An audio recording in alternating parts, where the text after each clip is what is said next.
Assalamualaikum warahmatullahi wabarakatuh. Perkenalkan, nama saya Muhammad Amar Mutadi. Saya dari program studi manajemen kelas MN19E.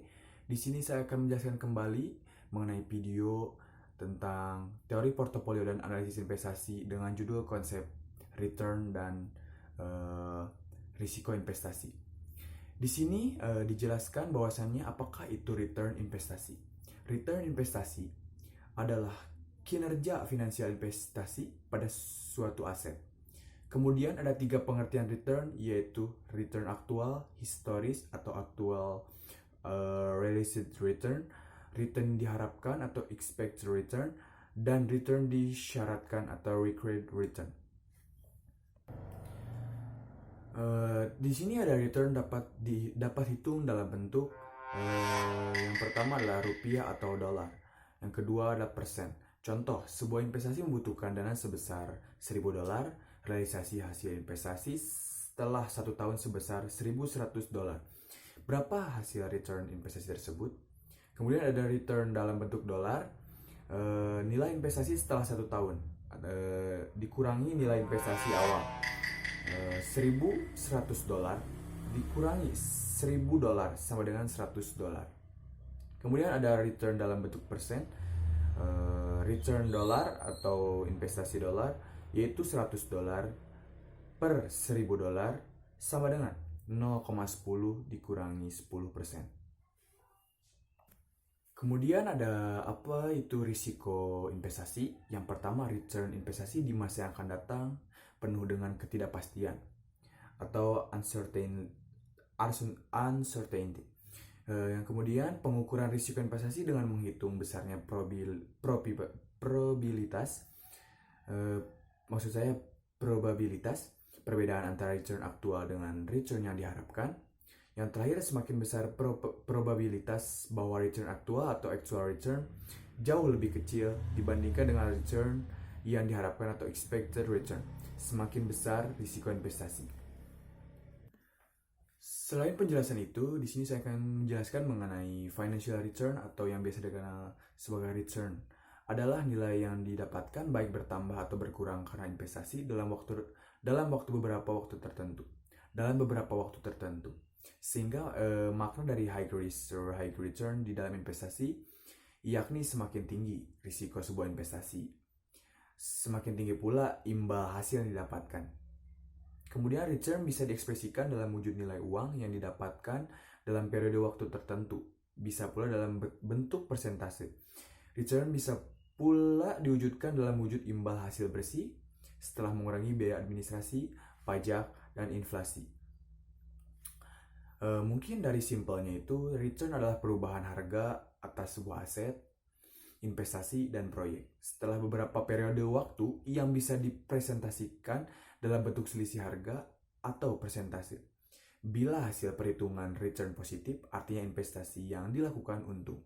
Sebaliknya, bila perhitungan return negatif, artinya investasi yang dilakukan rugi. Di sini saya akan menjelaskan atau memaparkan sebuah contoh daripada menghitung return tersebut, yaitu jika kalian atau Anda membeli saham di PT ABC seharga 200.000 per unit. Setahun kemudian saham tersebut dijual dengan 250.000 per lembar. Maka return yang didapatkan sebesar 25%. Perhitungannya sebagai berikut. 250 dikurangi 200 dibagi 200 kali 100% sama dengan 25%.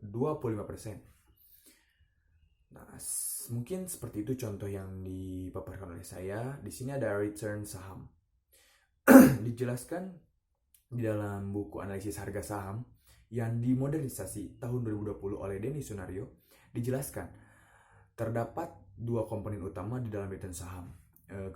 Komponen pertama yakni yield, komponen return yang mencerminkan aliran kas atau pendapatan yang diperoleh dalam periode tertentu dari suatu investasi. Yield hanya berupa angka 0 dan positif. Komponen kedua yakni capital gain atau loss. Komponen ini bisa diartikan sebagai kenaikan atau penurunan harga suatu keuntungan atau kerugian bagi investor. Capital gain bisa berupa angka minus, 0, atau positif. Ada beberapa faktor yang mempengaruhi return saham. yakni faktor makro yang terdiri dari makroekonomi serta faktor makro non-ekonomi. Yang termasuk faktor makroekonomi adalah inflasi, suku bunga, kurs valuta asing, tingkat pertumbuhan ekonomi, harga bahan bakar minyak di pasar internasional, serta indeks harga saham regional. Sementara faktor non-ekonomi meliputi peristiwa politik, seperti peristiwa sosial dan peristiwa politik internasional. Selain itu, ada pula faktor mikroekonomi yang meliputi dari dalam perusahaan itu sendiri. Adapun jenis yang diketahui umumnya ada dua. Penjelasannya sebagai berikut. Return realisasi adalah return yang telah terjadi. Return ini dihitung dengan menggunakan data lampau atau historis. Return ini sebagai salah satu pengukur kinerja perusahaan. Selain itu, return realisasi juga menjadi penentu dalam mengukur ekspektasi dan risiko yang akan datang.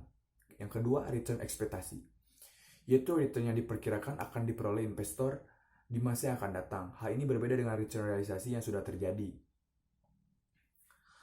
Nah, mungkin seperti itu penjelasan dari saya mengenai financial return atau return. Mengapa saya menjelaskan mengenai konsep return dan risiko investasi selain daripada video yang dijelaskan, karena saya ingin istilahnya memahami lebih dalam dan juga mendapatkan sebuah wawasan yang bukan hanya dalam suatu video tersebut.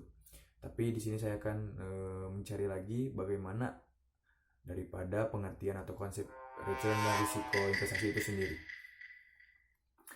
Di sini ada return dan risiko. Bagaimana sih hubungannya? Return atau imbal hasil adalah ekspektasi akan uang yang dihasilkan dari investasi. Sementara risiko adalah kemungkinan yang akan terjadi ketika imbal hasil sebenarnya berbeda dari yang diharapkan atau tidak sesuai dengan yang diharapkan. Dan juga dari segi jumlahnya. Dengan kata lain, risiko adalah jumlah volatilitas yang terkait pada sebuah investasi. Mungkin cukup sekian mengenai pemaparan dari konsep return dan risiko investasi. Mohon maaf apabila ada kata-kata yang mungkin saya tidak fasih dalam menjelaskannya, karena ada kata-kata yang mungkin harus saya perbaiki. Mohon maaf. Terima kasih. Wassalamualaikum warahmatullahi wabarakatuh.